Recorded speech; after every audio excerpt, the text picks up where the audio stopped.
Hey everybody, welcome back. Don here.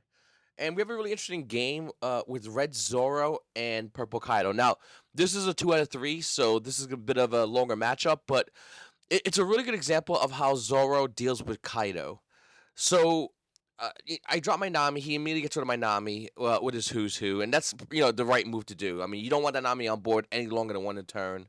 I'm going to drop out Robin. Robin, for one Don she swings, she basically pops, I think it's 3,000 or 3 cost or less character. So I'm immediately challenging his Who's Who on board.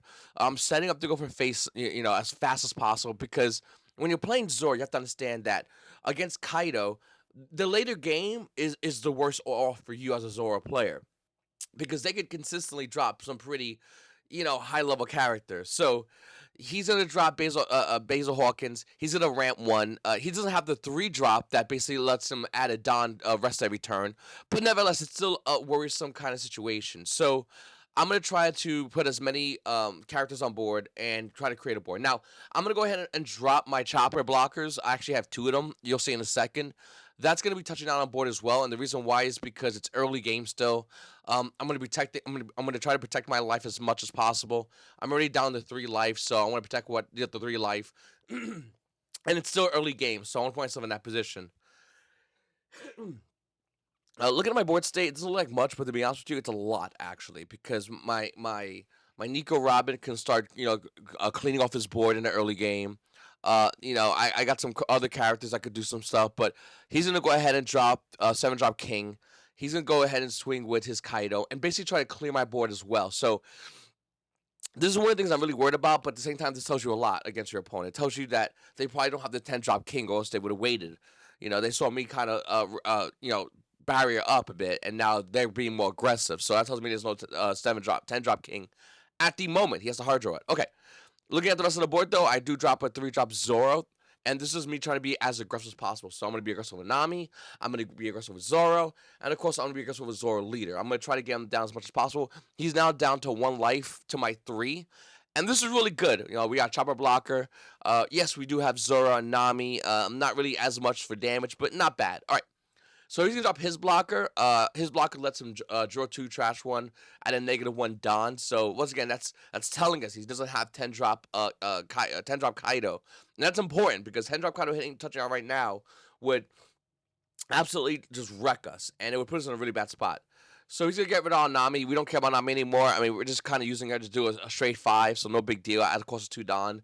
He's gonna swing in. We're gonna use our chopper blocker, and he's gonna go ahead and swing in at our 3 drop Zoro, and we're gonna protect our Zoro, and we're gonna get rid of his Basil Hawkins. So we're kind of just cleaning up the board. Now, once again, that blocker he has on board is really, really dangerous. We right at the moment only had 2 attackers, being both our Zoros. So what I'm gonna do is I'm gonna get rid of it straight up. This one it knocks out a character 6,000 less, 6,000 or less attack. And then now we have 3 attackers. So now he has to defend against 3 attackers with him only having 2 life. He does have 1 Don available. And have to be, I have to understand that, which is very important because obviously that's going to put us in a really particular spot. And he's going to use that, okay? So he's going to use that. He's going to go negative Don. But now look, he doesn't have enough to really drop anything super huge. We kept him in more of a defensive setup. And he's just going to barrier up himself now, which is great, which is what we want to see. This card's really cool, actually. This card allows him to protect the card. That 2 blocker to the left, it protects it, basically. It can't be destroyed. So, really, really cool kind of tech.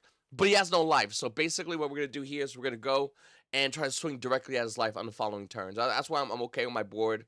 I'm okay with even losing a little bit of life this turn because we pretty much have an aggressive board that's going to go right through his double blockers. So, that's what we're going to do right over here. I'm going to do some math, and basically, I'm just going to set up, my Luffy. I'm gonna set up my Zoro, and he's gonna scoop this game up real quickly. All right, going into the second game, this one's a little bit different. Uh, in the early game, but basically it's this kind of same mentality of what I'm looking to do. I'm basically looking to just have a nice defensive setup. This is the 1 drop event that basically has the same effect of Nami, which lets you look at the top 5, add a Straw Hat. So if you don't draw Nami, you get that. You basically have 6 Namis in your deck. So I'm gonna throw a chopper blocker. I'm gonna go ahead and pass. He's gonna bring out Onushimama, the one that basically lets him rested. I flipped over the other version of that card, and it has the same trigger, activates your main. So I'm gonna be able to add more cards in my hand and have an even better setup. All right, so that one drop Nami actually is super important too, because what that basically is gonna do is it lets my Zoro leader basically get down for free as long as I'm playing cards. And I really, really like that Nami. I think that's probably the best card in Red Zoro, especially in the early game. So much so he's gonna Who's Who again and gets rid of my Nami, which once again is the right play. He's gonna drop another Who's Who, gets rid of my Zoro. He's gonna swing in, and I'd rather just take the life damage, keep my blocker, chopper blocker, and not give any cards away. We have a pretty nice hand, to be honest with you, and I know that if a 10 Kaido hits touches down, I need to have a way to have a good hand so I can reset my board state, and I could be try to be aggressive, hopefully. So if you look, it's my 3 life to his 4 life, which we don't want to be in as Red Zoro, but it's not that big of a deal as long as we can continue to be aggressive against him. As long as we continue to maintain a board state and see that his Don's still low. Once again, his Don, he's at the point where he can start bringing out big drops, but our board state isn't hurting at the moment. We still have 2 untapped Don. We have some event cards we can play. And now you can see he's going to go ahead and block her up. And he's going to do the combo again, in which he brings that one character who basically protects that other blocker. I'll find the name of that card. If you guys know, I'll type in the comments down below.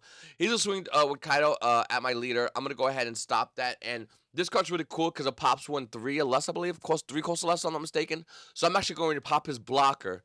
Had he done it in different order, had he swung Kaido first and then did that, it would have been a lot different. But he made a little bit of a mistake. So we're gonna capitalize that. We're gonna go Robin. Robin's gonna swing as leader. Use the ability to pop his other level 2 guy. And then we're gonna swing with Zoro. He's gonna counter out of it. And I mean, once again, this is not where I want to be realistically. So I know I gotta be more aggressive this turn. So I'm gonna go in with Sanji. Sanji's gonna swing in. I believe Sanji's 7K. He is going to stop it, but that's fine. Hey, listen, as long as he's resetting Don, now if you look at his Don deck, he has 3 cards. Perfect. As long as we're not looking and staring down a 10 drop Kaido. And if you're a Zoro player, you know 10 drop Kaido touches board. If you don't have the cards in your hand, I don't care how much life you have, the game's basically over. You got to really, play as aggressively as possible to lower your opponent's life. So when the 10 drop is available, they're low, and we can just kind of rush in there and get a quick swing and call it a day. That's the goal of what we want to do. He's gonna make us Who's Who 5. We're gonna go ahead and block that with Chopper. He's gonna swing, get rid of Sanji. No big deal. Once again, these Sanjis kind of did their job. We do have the other one still there, so it's okay for the moment. Uh, we're gonna counter out of a swing he's gonna do, and I'll be honest with you, that Usopp card, I don't really need to play it, but as far as like a counter, it's a great counter. It's a 2K counter.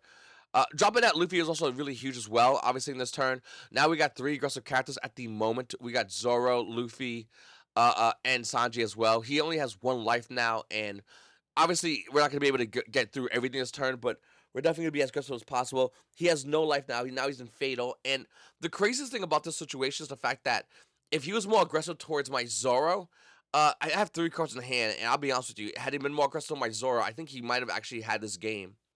But he's going to decide to clear the board and go even on us, which I'm not sure if that was the right play. I mean, I do have 3 cards in hand. I do have 3 lives, so that's technically 6 cards. So if one of his Who's did miss, then I guess he would be in a bad spot. And I think that's basically what we did. We kind of drew into we drew some cards that kind of could help us out. Um, Looking at his board state, it's nothing super huge at the moment. But he's just trying to be aggressive with his Who's Who. I don't think he really has the high drops. And now it's our turn. We're fully donned out, and I believe this is where we get Shanks. Yep, we do get Shanks. We drop Shanks right here. We got Zoro, and that's gonna be the end of the game. Hopefully, you guys enjoyed this video. I'm gonna be making more One Piece, One Piece matches. I have the Zoro deck profile already up on my channel, so I greatly appreciate you guys check it out.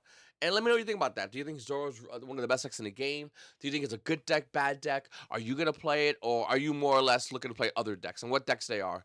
I'm personally, my favorite deck at the moment right now is probably going to be Kid Eustace, but I'm still testing out all the decks, and I'll have all those deck profiles, as well as matches and commentary up on this channel.